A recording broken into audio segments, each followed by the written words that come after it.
여러분, 예수님이 부활하셨다는 사실을 성경에서 보면 곳곳이 부활하셨다는 그 증거를 우리가 몇 군데 찾을 수가 있어요. 뭐 어제 그 네이버 뉴스를 보니까 뭐 예수님의 수위에 대해서 뉴스가 떴더라고요.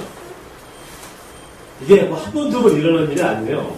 매해 부활절마다 해외 토픽이 뭐냐면 예수님의 수위가 막 발견됐다. 이게 진짜다. 막 이게 진짜다. 너무나 몇 년 전에는 무슨 다빈치 코드를 만들었던 감독이 다큐멘터리 형식으로 진짜 예수의 무덤이 어딘가를 막 파헤치는 부작으로 막 저도 본 기억이 있는데 성경에서는 예수님이 부활하셨다는 몇 가지 증거를 보여주시네요. 부활하셨는데 그 증거가 무엇이냐면 아까 얘기했듯이 예수님이 부활하셨다는 그래서 옷을 벗고 완전히 가신 것처럼 예수님의 수위, 죽은 사람을 이렇게 입히는 그 수위가 그냥 있었더라라는 증거가 있었고 또 하나의 증거가 뭐냐면 바로 빈무덤입니다. 빈무덤. 한번 따라해 보실까요? 빈무덤. 빈무덤이라는 여러 가지 그 증거가 성경에 있습니다. 그럼 우리 사진 한번 볼 수 있을까요? 예수님의 그 무덤으로 추정되는 지금 현재 2개의 무덤이 있습니다. 그 중에 첫 번째 한번 사진 보시겠습니다. 지금 잘 보이세요? 이게 뭐냐면 무덤 입구예요. 이 사진은 뭐냐면 예수님의 실제 무덤으로 추정되는 2군데 중에 한 군데인 정원 무덤입니다. 정원 무덤. 이 정원 무덤은 뭐냐면 예루살렘 구시가지에 다마스커스 북쪽으로 약 300m 가까운 데 있는 무덤이에요. 1882년에 영국의 찰스 고든이라는 장군이 발견하게 됩니다. 요한복음의 말씀을 빗대서 보니까 예수님의 사망 장소가 이 뒤편이 골고다 온다 해골처럼 생겨있고 그 다음에 이런 것들을 추리해 볼 때 여기가 예수님의 무덤이다 라고 이 고든 장군이 제안합니다. 이 제안을 영국의 성공회가 받아들여요. 예수님의 무덤이다 라고 꽝꽝꽝 인정합니다. 한번 다음 사진 보여주시겠어요? 이게 좀 보일지 모르겠지만은 이쪽이 발이고요. 이쪽이 머리 두는 곳입니다. 그러니까 예수님의 시체를 이렇게 눕혔던 곳이다. 그래서 우리 말씀 보면 예수님의 머리 곁에 천사가 있었고 발 곁에 또 천사가 있었고 이런 거 우리가 방금 읽었지 않습니까? 그러니까 이것이 정원 무덤에 있는 이 풍경입니다. 다음 사진 한번 넘겨주시겠어요? 자, 이 사진은 먼저 좀 더 화려하죠. 이 사진은 예수님의 무덤으로 추정되는 또 다른 곳은 바로 성묘교회입니다. 이 교회는 뭐냐면 오늘날의 구예루살렘의 북서쪽에 위치하고 있는데요. 동로마의 콘스탄티누스 황제에 의해서 세워졌다가 서기 336년에 처음 교회로 세워진 곳입니다. 그러다가 페르시아인들에 의해서 약 614년경에 다시 교회가 파괴돼요. 그러다가 이 교회가 십자군들에 의해서 다시 세워집니다. 여기 보시면 여기가 교회 그 전반적인 풍경이고요. 다음 한번 넘겨보시겠습니까? 이게 무덤 입구예요. 예수님의 무덤 입구. 수많은 사람들이 이렇게 있죠. 이게 그 이스라엘을 이제 성수를 하면은 여기를 들릅니다. 예수님의 무덤이라고. 그래서 뭐 매들차 이래서 이렇게 지내가는, 저도 가보진 않아서 모르지만 그렇대요. 진짜 갔다 온 분들이 그러니까. 여기가 예수님의 무덤 입구입니다. 엄청나게 화려하죠. 이 교회 내부를 보면 교회 구역을 나눠서 카톨릭, 또 그리스 정교회, 콥틱 기독교, 시리아 정교회, 알메니안 정교회, 그리고 심지어는 이 교회의 모든 구역을 이렇게 각각의 교회들이 나눠 가지는데 이 교회의 최종 열쇠는 누가 가지고 있냐면 이슬람 측이 소유하고 있습니다. 재밌죠? 구역마다 교회를 다 나눴어요. 그러면서 여기가 바로 예수님의 교회다라고 얘기하고 있습니다. 이게 현실적으로 예수님의 교회다라고 인정하는 2가지 대표적인 교회예요. 그런데 여러분, 이게 실제로 보니까 좀 다르죠, 느낌이. 그러나 제안은 하고 있고 이것이 예수님의 교회일 것이다라고 말은 하고 있지만 그러나 이 무덤들이 정말 예수님의 무덤인가? 라는 것은 확실하지가 않아요. 그냥 그럴 거야. 나는 추정과 연구와 이 어떤 그런 겁니다. 100% 역사적으로 검증될 수가 없어요. 왜냐하면 그때부터 지금까지 너무나 많은 이 시간이 지나갔고 또 정확하게 그것을 목격한 사람들도 다 죽었고 그래서 정말 이것이 예수님의 교회인가는 정말 그 누구도 확답을 못해요. 그럴 거야 라는 어떤 마음의 확신을 뿐이죠. 어느 것이 정말 예수님의 무덤인가에 대해서 객관적인 증거로는 우리가 알 수 없다는 것입니다. 그러면 우리가 여기까지 오면 우리가 이런 질문을 떠올릴 수 있어요. 그 뭐냐면 그렇다면 정말 객관적으로 예수님의 빈무덤이 어딘지를 알 수 없다면 우리가 어떻게 예수님의 부활을 확신할 수 있는가? 아니 한 발자국 더 나가서 여러분들이 믿고 있는 그 부활을 믿지 않는 우리가 이따가 전도할 텐데 부활을 믿지 않는 사람들에게 이것이 증거야라고 이것이 주님이 부활하신 증거고 주님이 부활하셨다라고 그렇게 말할 수 있겠느냐는 거예요. 제가 여러분 말을 드린 거 여러분 이해하세요? 역사적인 증거도 없어요. 객관적인 증거도 없어요. 그냥 성경에 빈무덤이라고만 적혀있을 뿐이에요. 그런데 어떻게 부활에 대한 사실을 확신할 수 있겠느냐라는 거예요.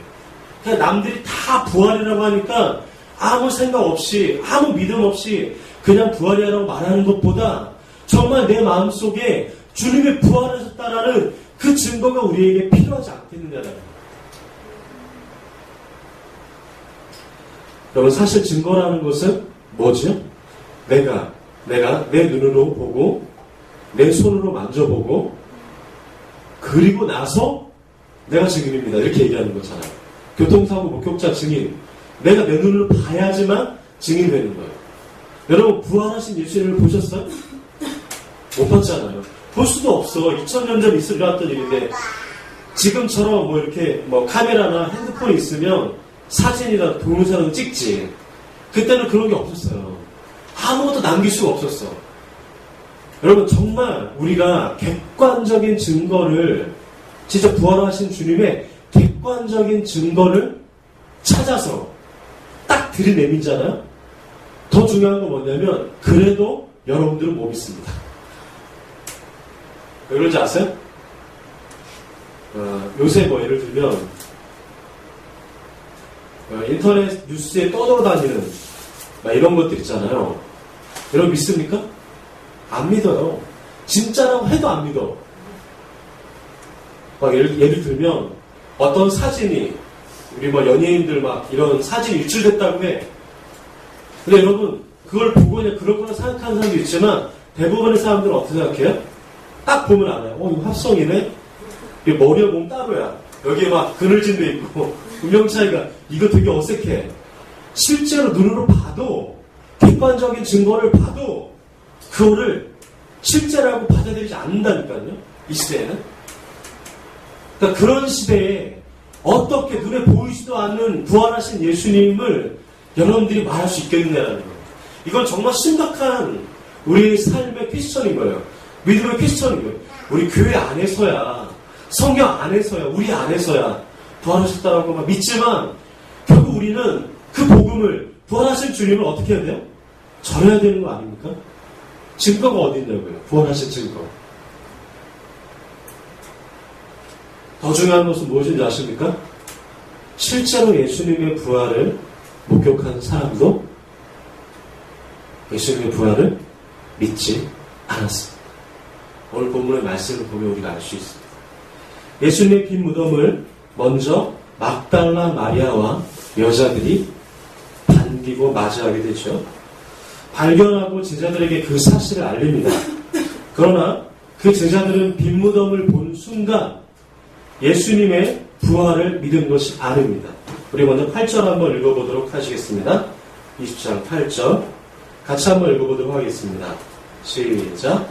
그때야 무덤에 먼저 갔던 그 다른 제자도 들어가 보고 믿더라. 자, 여기서 믿었더라는 말은 뭐냐면 예수님의 부활을 믿었다라는 말이 아니에요.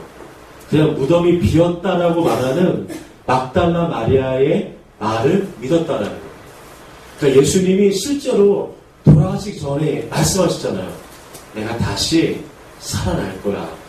근데 제자들이 그 말을 믿었어요? 안 믿었어요? 믿지 못했어요. 무엇을 봤음에도 불구하고 빈 무덤이라는 증거를 실제로 보고 막달라 마리아의 말을, 주님이 부활하셨다는 말을 들었음에도 불구하고 제자들이 그 말을 믿었습니까?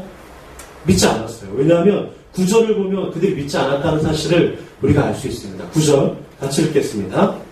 그들은 성경에 그가 죽은 자 가운데서 다시 살아나야 하리라 하신 말씀을 아직 알지 못하더라. 무슨 말이에요? 아직 예수님의 부활을 믿었다는 말입니까? 아니에요. 여러분, 그래서 중요한 건 뭐냐면 객관적인 증거가 우리 신앙을 뒷받침해주는 증거가 아니라는 겁니다. 내가 내 눈으로 보고 내가 실제로 만져보고 어떤 내 수치적으로 나오는, 역사적으로 나오는 그 객관적인 증거가 우리의 믿음을 성숙시키고 성장시키는 근본적인 요인이 아니라는 거예요. 우리가 주님의 부활을 객관적인 사실로만 그렇게 증거를 대하고 하나님의 말씀을 객관적인 증거와 진리로만 대하려면 그것은 우리의 믿음을 성장시킬 수가 없습니다. 성숙시킬 수가 없어요. 왜냐하면 제자들도 그 말씀을 들었고 실제로 산 증거인 빈 무덤을 보았음에도 불구하고 제자들이 예수님의 부활을 믿지 못했다는 거예요. 실제로 주님이 우리에게 오늘날 부활하셔도 저는 장담합니다. 주님의 부활을, 그분이 주님이시라는 것 대부분 모릅니다. 봐도 몰라요. 증거가 있어도 알지 못해요. 시청 광장에서 예수님께서 예수님 모습 그대로 이 땅에 내려오셔도 그분이 예수라고 많은 사람들이 알아채지 못해요. 왜 그런지 알아요? 저거 무슨 이벤트다 생각할 겁니다. 이거 무슨 뭐다라고 허위 사실로 대부분 그렇게 인식할 거예요. 이 시대는 그럴 겁니다. 왜 예수님 시대도 그랬겠대요. 빈 무덤은 믿지만 예수님의 부활은 믿지 못했다는 이야기입니다.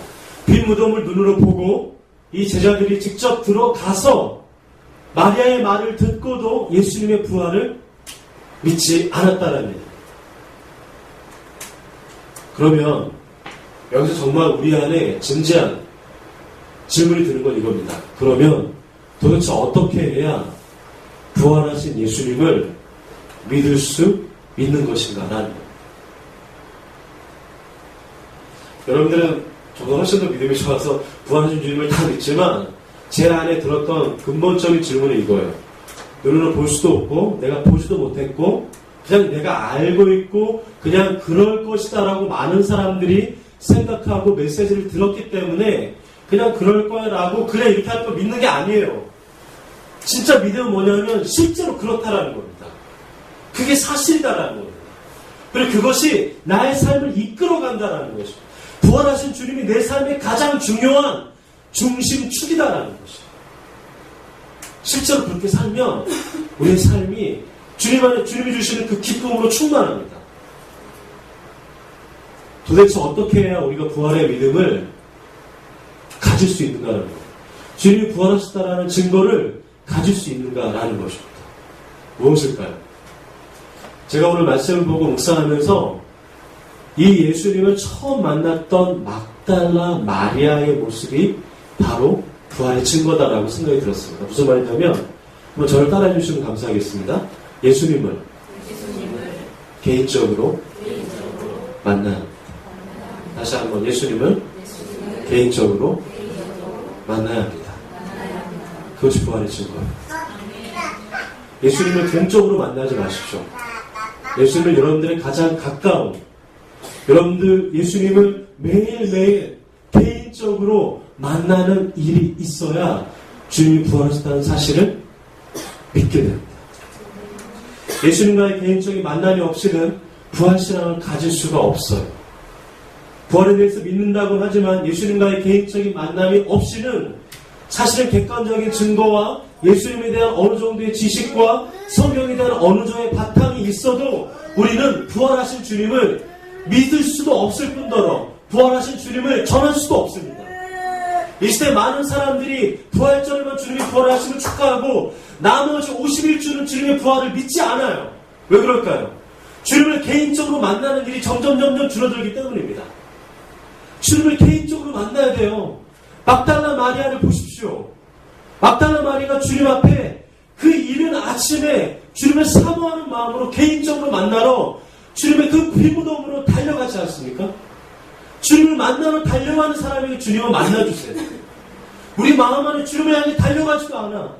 주님을 향한 갈급함이 없어. 그분을 사랑하고자 하는 마음이 없이 그냥 부활절이니까 부활의 찬양 몇 곡하고 부활운동하고 이러면 부활의 주님을 경험하는 게 아니에요. 그거는 부활의 껍데기만 만지는 겁니다. 실제로 부활하신 주님을 경험하려면 우리 아까 기도했잖아요. 그 주님을 개인적으로 만나고 더 깊이 사랑하는 일이 있어야 되는 거죠. 오늘 본문의 막달라 마리아의 모습을 한번 찾아보도록 하겠습니다. 오늘 본문의 막달라 마리아에게 예수님이 먼저 최초로 나타나십니다. 같은 부활 본문인 마가복음 16장 9절에 보면 이렇게 나오고 있습니다. 예수께서 안식 후 첫날 이른 아침에 살아나신 후 전에 7 귀신을 쫓아내어 주신 막달라 마리아에게 먼저 보이시다니. 자, 여러분, 막달라 마리아는 예수님의 제자입니까? 물론 넓은 의미에서 제자지만 12제자는 아니에요. 12제자는 어떻게 했어요? 예수님이 못 받고 다 돌아가실 때 다 도망갔습니다. 예수님 죽으셨다는 사실 그것 다 그대로 듣고 그대로 자기 고향 가서 물고기 잡았던 사람이에요. 여러분, 예수님 우리 마음속에 사라지잖아요. 그럼 어떻게 되는지 아십니까? 원래 우리가 세상에서 쫓았던 일, 원래 우리가 세상에서 했던 즐거움 따라서 살 수밖에 없는 거예요. 그러나 막달라 마리아는 어떤 사람인 줄 아십니까? 영어 성경으로 보면 주님께서 막달라 마리아에게 먼저 보이셨다고 그랬어요. 먼저 first, he appeared first라고 고백하고 있습니다. 먼저 주님이 막달라 마리아에게 최초로 보일 만큼 막달라 마리아는 영향력이 큰 사람이 아니었어요. 막달라 마리아는 제자도 아니었어요. 막달라 마리아는 항상 그냥 성경에 보면 7 귀신 들린 사람인데 예수님이 그 7 귀신 들린 막달라 마리아를 고쳐주셨다라는 고백이 있는 사람일 뿐이에요. 막달라 마리아는 누구입니까? 우리가 보통 막달라 마리아 하면 많은 다른 마리아랑 헷갈리는데요. 우리가 일반적으로 아는 막달라 마리아는 혹은 가늠하는 여인을 여러분 알고 있는 사람도 있을 겁니다. 그렇지 않아요. 막달라 마리아는 다릅니다. 가늠하는 현장에 잡힌 여인이 아니에요. 또 막달라 마리아는 마치 나사로의 누이인 마리아와 착각합니다. 혹은 누가복음 7장에 옥합을 깨뜨린 여인이 마리아다라고 착각해요. 막달라 마리아라고. 아니에요. 다 틀립니다. 그것은 6세기 전후에 서방교회가 이 막달라 마리아와 베다니에 사는 마리아, 누가복음 7장에 향유 옥합을 깨뜨린 여인을 동일시하는 우를 범했기 때문에 우리가 지금까지 착각하고 있는 거예요. 막달라 마리아는 다른 사람입니다.